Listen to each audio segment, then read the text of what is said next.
Míle mágad the Cathaoirleach, and I want to thank my colleague Thomas Pringle for his work and the work of his staff in his office. And I think what he's doing here is putting the spotlight on transport and asking us to look at that in a new way as an essential part of the solution for climate change. I welcome that the government are not opposing it.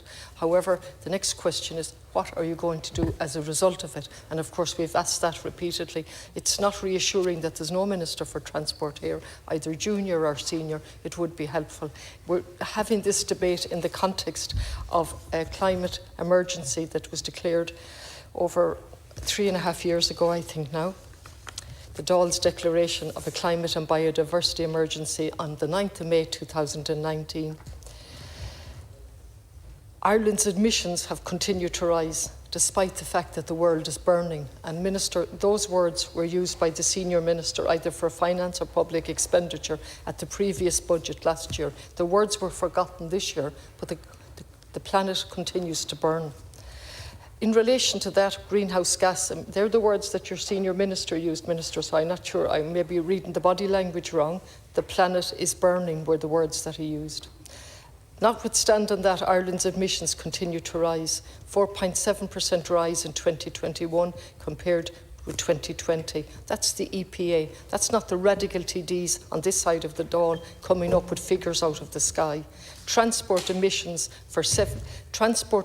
accounted for 17.7% of total national greenhouse gas emissions, and road transport accounted for 94% of all transport emissions. But we've done these figures, we've quoted all of these figures over and over again, and what we want is a complete transformation. I hear your good news, Minister. I hear the good news in Galway about bus connects and so on. What's missing here is the realisation that we need urgent transformative action. We cannot continue with the model of consumption that we have and the model of trading in the free market that we have. And actually, Minister, that's carried into aviation and into emissions coming from aeroplanes, where we have the emission trading schemes, which allows airlines and countries to barter emissions. Can you imagine the very system that caused the climate change in the first place, the very market, unregulated, that allowed for endless consumption, is now put in as part of the solution into the airlines? It just beggars belief. In relation to transport, Deputy Pringle has set out.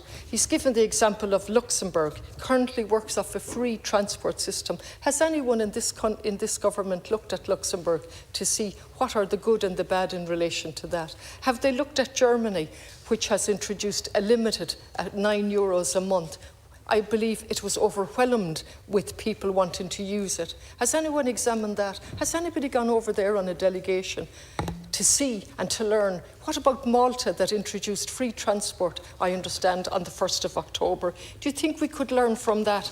But the reason we're not doing that is because we want to continue tinkering with the system as opposed to recognising that this is it.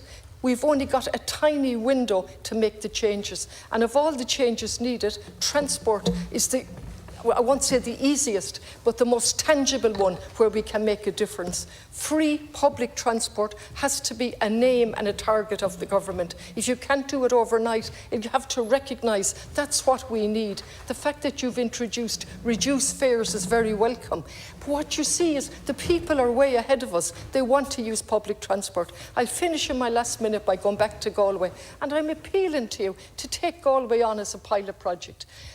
A beautiful city, a Corrib River and the sea, and in between we've allowed terrible decisions in relation to planning and transport that sees our city congested, that's threatening the viability of our industry there.